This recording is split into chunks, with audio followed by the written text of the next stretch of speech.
and welcome to FO Talks. I am Cheyenne Torres, Operations Chief of Staff at Fair Observer. With me is Dirk Lueth, co-CEO of Upland Incorporated. He is a serial entrepreneur, a pioneer in digital media, and the author of the Amazon bestseller Navigating the Metaverse. Today we will be discussing the future of AI and what this new technology means for the world. Hi Dirk, how are you? Hi, I'm fine, Cheyenne. Nice having me on the podcast here today. Yeah, it's great having you. Okay, so the first question I have is more of a contextual question. There have been a bunch of definitions going around this world on what AI is. So can you provide a definition of what AI is today? Yeah, of course. Right. So first of all, I want to be clear, right? So I'm not a deep technologist working on AI, creating the next, foundation model, how you call them, right? I'm actually a user, right? So I'm a user. I'm a very heavy user. I'm in technology, but I'm a very heavy user of AI. So this gave me, an understanding, how to really work with it on an everyday basis. So back to your question. So, AI obviously stands for artificial intelligence, and this word has been coined many years ago. Maybe come to that history a little bit later, but AI today is something what is kind of new, because when you think about how software worked in the past, was always like, if this, then that. So it was very deterministic what the outcome should be. Right. And so nobody really wrote the rules for recognizing a cat or, let's say, German grammar or something like that. Right. So it's really that the machine learning now inverts everything. And when we talk about AI today, especially, since, it became so much, known to big audiences or large audiences, it's it's a large language model. It's a statistical statistical model of language, right? And it's trained on a large fraction of everything we have ever written. We, humanity, right? What's written in books, what's written in the internet, and everything. So you might hear, that the big companies who are trying right now to gather more knowledge, they are actually taking books and scanning them in order to have all the knowledge in there, right? But this is basically what it is. AI is not a mind, if you think about it. It doesn't have any conscious, right? No understanding, right? In the human sense. That's not what it is. Yeah. And it's also, when you compare it, we had an AI for a long time. And you have to see there's narrow AI and more general purpose AI. Narrow AI was what you've seen in the past, like when you had a virus scan on your computer, for instance, right? That was very narrow AI. What's new now is really this general AI. You have one model and you can ask it a medical question, but you can also ask it a legal question or what have you. So this, and maybe the third thing is what is all new now is what people also always very often confuse is now we have now also agents. Agents are like your worker. They do stuff for you. They continuously do the task you have given them to them, right? While a chatbot is usually just one-off thing you ask, very much like Google the old days, right? The search engines basically ask a question and then you get the responses back. So it's more of a learning and generative model than an actual intelligence that we're working with. Yes, exactly. Yeah, exactly. So are we going through an AI revolution today? And if so, when did this revolution begin and what is it really all about? So, it's always, when was actually the word AI coined? And what I found using AI, obviously, right? So obviously I wasn't born by that time. It was based in 1956 in Dartmouth, right? Where you had a few researchers. They were looking for funding and they had to coin a word in order to sell their idea, right? And that's how it all started. That was back in 1956. And then, we have roughly 50 years of over promising, because artificial intelligence, it sounds so nice, and endless movies, having been done around that. And it's not what everyone expected, for those early years, right? And then in 2012, we had the first thing which is called AlexNet, which actually had suddenly to start working on images. All right, so that was, the first one. And then in 2017, I think it was, that's when we had some Google researchers, they came up with the idea of the so-called transformer architecture. And that was actually also the beginning of everything, which really accelerated. And then in 2022, ChatGPT came out, right? And then it was all over the news because it was so easy to use for everyone, right? It's just and, put in a question, get the response back, right? So that's really interesting to me because I didn't know that all of this started back years and years ago. So it's not necessarily a new thing, but really a progression of technology that we have gone through. It's just been more in the news. So I guess, would you say revolution is the correct word to use here? Yeah, absolutely. Right. So when you think, right, so I think the internet was the last revolution we had because it, reduced the cost of, transmitting information to basically zero and was instant. Right. Remember the old fax days or reverse telegram or whatever you had. Right. So, but then this is also a revolution because it's really from many aspects, right? So it's on one hand it's a revolution because it's coming in so fast, but on the other hand it's coming in also with really extreme acceleration of knowledge and knowledge diffusion, right? So when you probably all heard that ChatGPT was growing, and the latest number I have, they have roughly 1 billion users now. And when you think about it, in 22, right, ChatGPT, and I don't have the exact numbers, but I assume there were less than 100,000 users, right? And, everyone thought, like the social networks have grown, tremendously fast, but this was just incredible how fast, 1 billion users, which is roughly 1/8 of the human population, have now been using ChatGPT for a while, right? So it's roughly 10% or so, right? Maybe a little more even already, right? So that's really great. You think about your readers also, for instance, in India, right? I think India has 100 million users already. This is incredible. Oh, wow. Right? How many people are using it. So that's really good. Yeah, that is really interesting. I didn't know that it was that many users. So yes, this could be considered a revolution.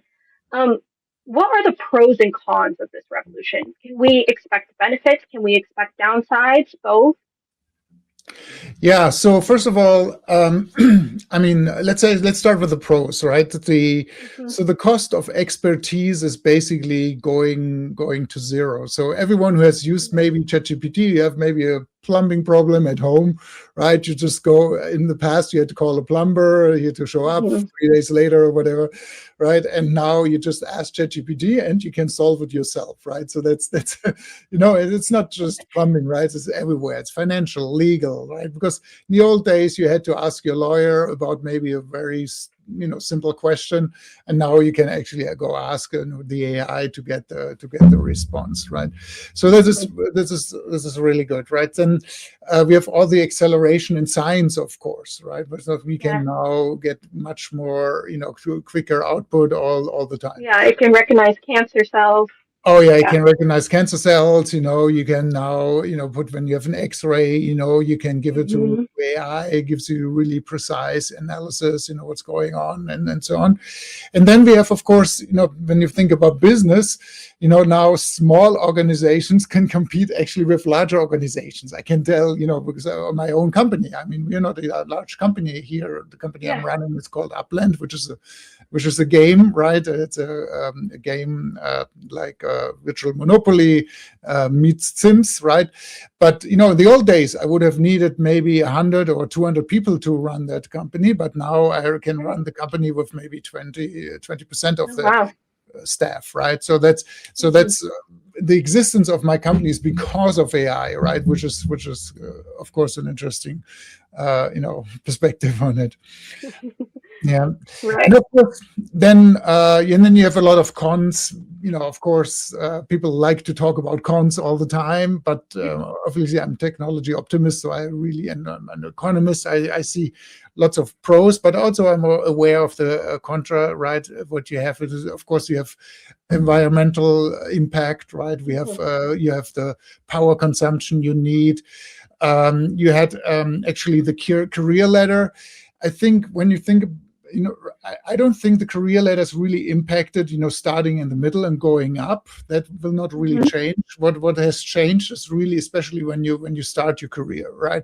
So because lots of that work, can be done in theory by AI. So that's a real problem, and which we have to solve, right? Of course, right? And then of course you have a little bit, the concentration of the power, right?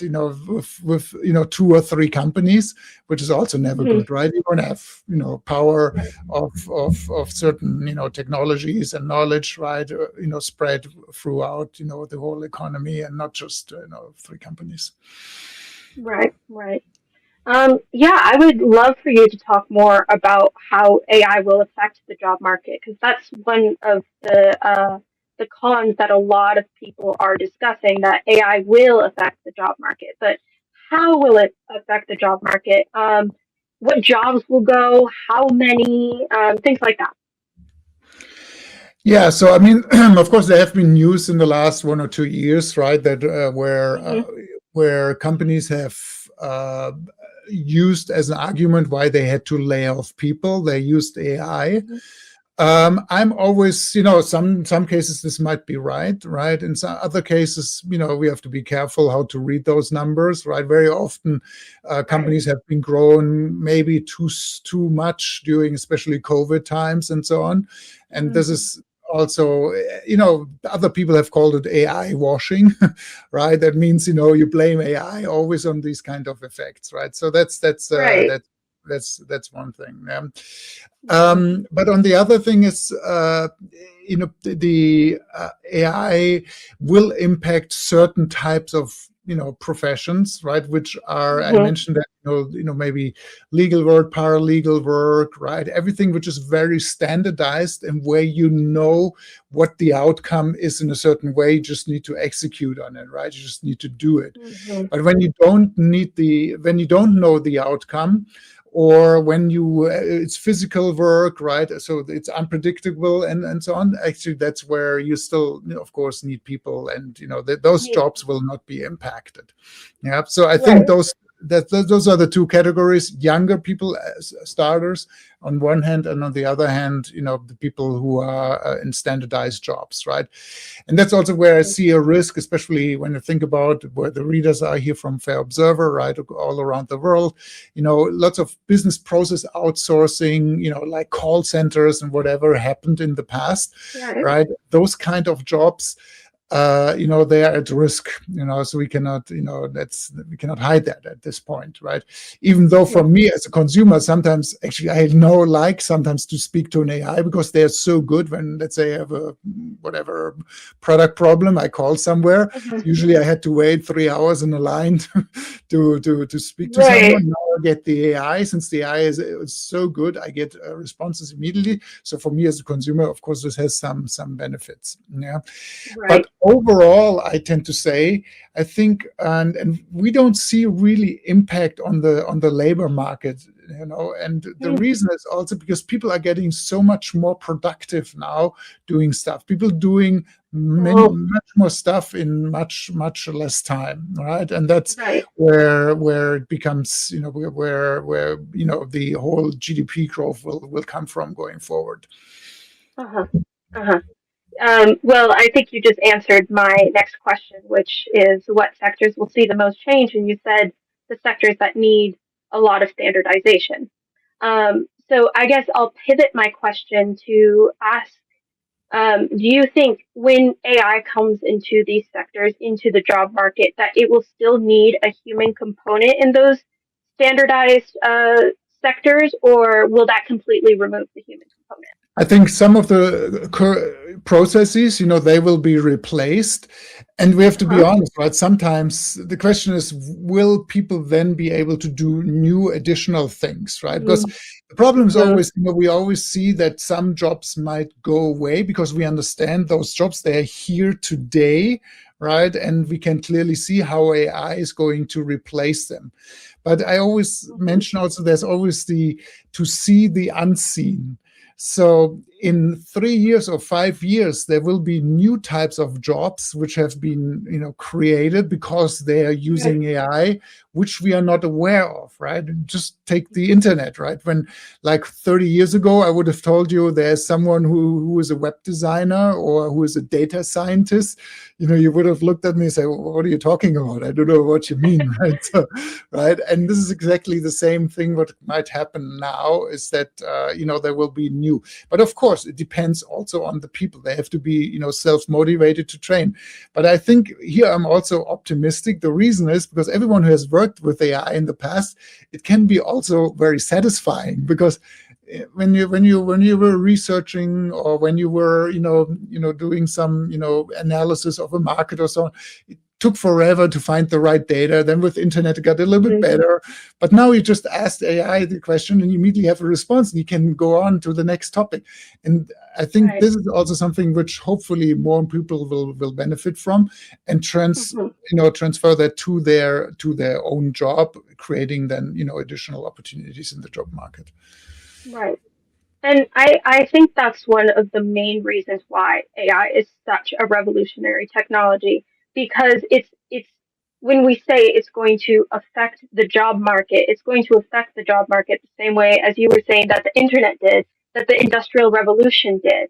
So it's going to create more jobs. It's just a change, a shift. And I think that's what a lot of people miss about the AI revolution. Yeah. Exactly right. So I mean, when the revolution with tractors came around, everyone thought, oh, now all the people who are working on the field are losing their job. But again, at the end of the day, they found other jobs.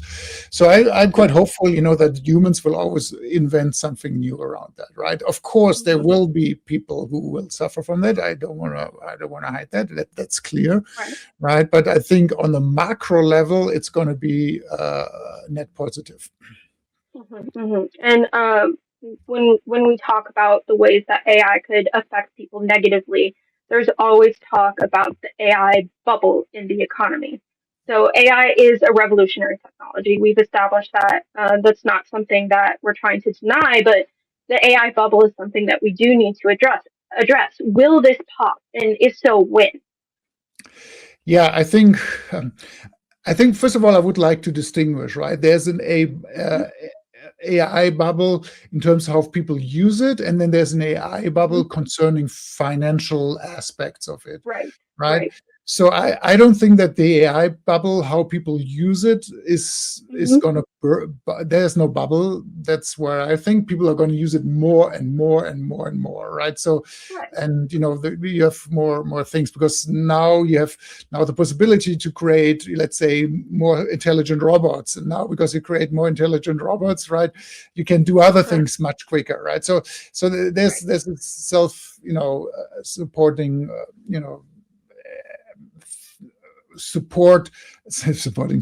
self-support, right? Increasing, the work on one side.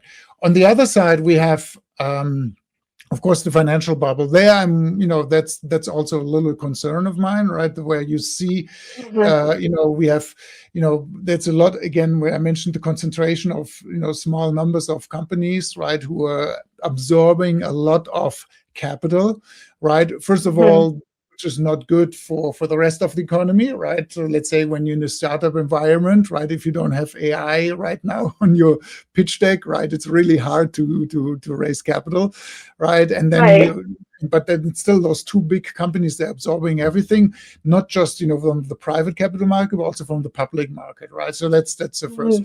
And now lots of people invest into it. And what is a bubble when it gets actually overinvested and the benefit is not there? And of course, there's a risk, right? And then you look into more details. To give you one example, is you have this circular investments. Let's say Nvidia invests into an AI company, right? And then the AI company buys from Nvidia the chips, right? So all these kind of things there have to be observed and watched, carefully, and they can, of course, drive, to potential risk in the bubble space, right? To burst. Right.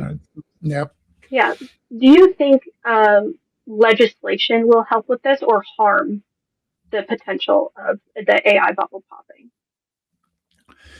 I think, first of all, legislation can help, right, to protect people. Also, especially because obviously there's some downsides. I didn't mention it in the cons before, right? That now also rogue people can use AI to do bad things with it, right? And so my hunch is always. I think that there needs to be some control, but it cannot be regulatory capture. That then again, helps the first one or two biggest companies, right, to actually accelerate more, and other companies, smaller companies, startups, and so on, they suffer from that because they cannot just fulfill that regulatory requirements which are needed, right? So I think there must be a good, that you have maybe some basic rules coming, from administrations in different countries, right? On one hand, and on the other hand, is I think self-regulation should also play a big role for those AI companies. There's an upside and a downside to everything. So my next question is really an exercise in imagination.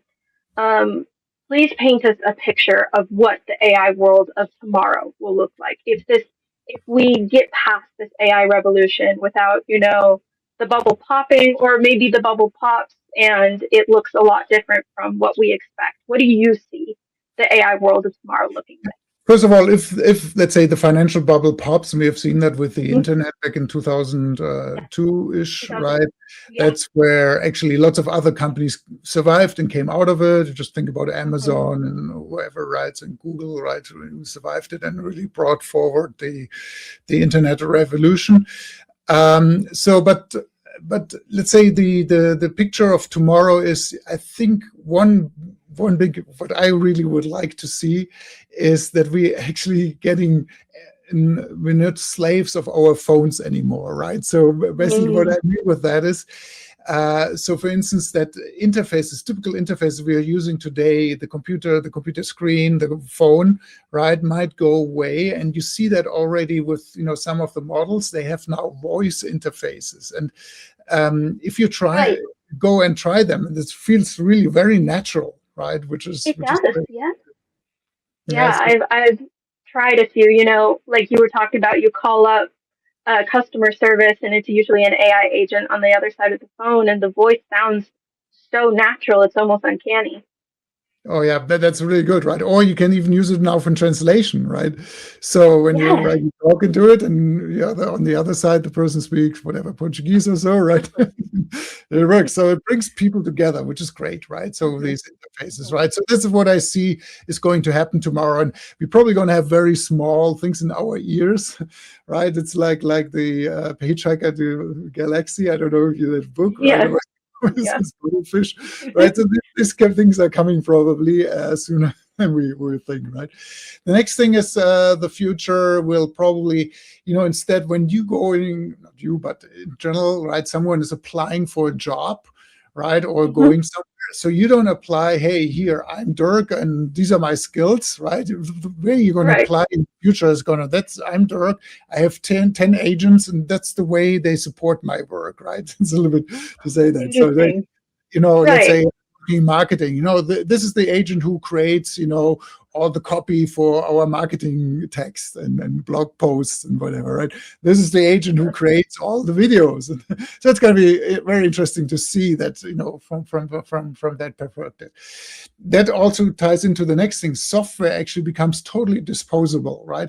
So you want to create, because now it's easy for everyone to create software, right? So something, create me, you know, something for my personal finance accounting, right? You can do that.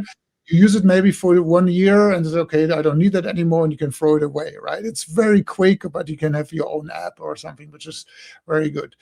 Another thing is what scarcity will relocate. When you think about expertise, becomes a little bit abundant, right? And and now what becomes really scarce is taste. You know, you have you know, what is really trust, you know, accountability. All those things are going to be much more important.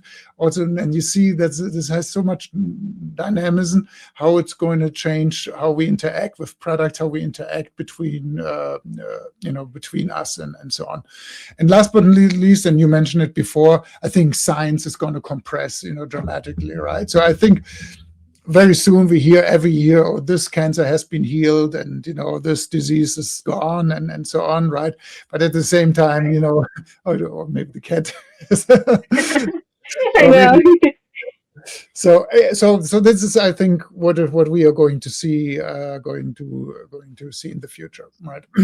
Yeah. So I really like your optimistic outlook on this. It's a lot more people focused than other people discuss.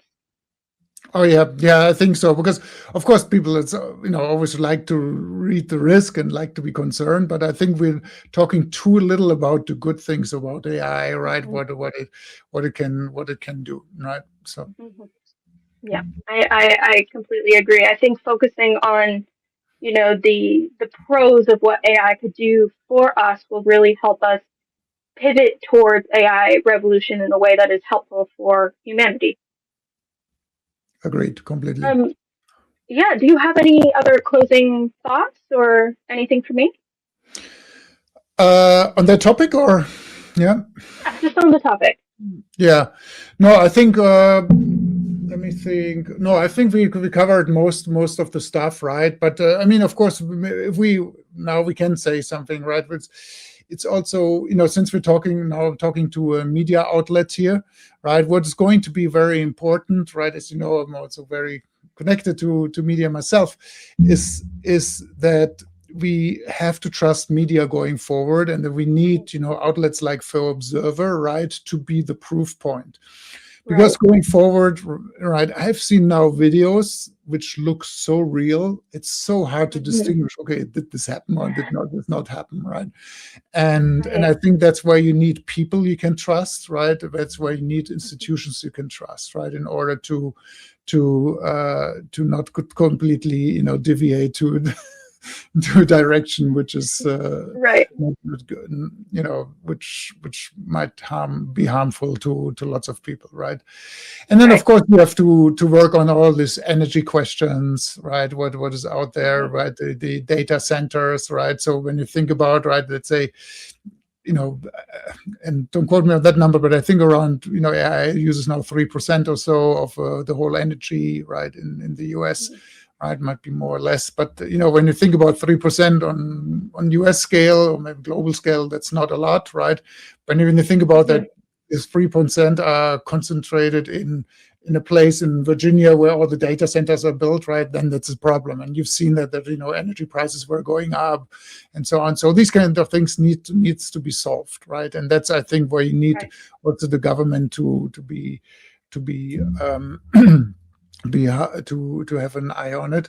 But what's but on the other hand, and that's maybe also my closing thoughts here, I think AI is going to become more like electricity, like a commodity. It's always with you, right? You even don't feel it's like the internet. You always have your mobile with you and so on. You're always with it, and it's always on you. You actually get used to it, that you can always ask the questions whenever you want. I think and you've heard about, right, that you know like the US competes against China, China competes against India on that perspective, Right. against Europe and everything. I don't think personally that that the fight will actually be over the best AI model. What you currently hear maybe all day, right? Claude launched this model is better than the Chinese launched this model, and so on. They all will come together on a certain level. Some AIs will do this better, the other one will do that better, and so on. I think in the future the competition will be over energy, right? Because the countries who have the most energy, they will be the strongest really to support their AI infrastructure. And as we know, AI helps all that productivity gains and all the other things I just mentioned before, right? Then this is going to be the crucial factor, right? So which country is able to build out the most energy is going to be probably, or which region, right, is probably going to be the leading, in productivity gains and other, gains. And that goes back to the point that we were talking about, that this AI revolution is really just a shift and a change in things. And that's the perfect way to close out this interview. And I really enjoyed having you here talking about AI. I've learned a lot of new things. So thank you for joining us. All right. Thank you for having me. Thank you. Yeah. For those of you who are watching, if you enjoyed this conversation, please like, subscribe, and join Fair Observer's community. Thank you. Join the conversation at Fair Observer and subscribe to our YouTube channel.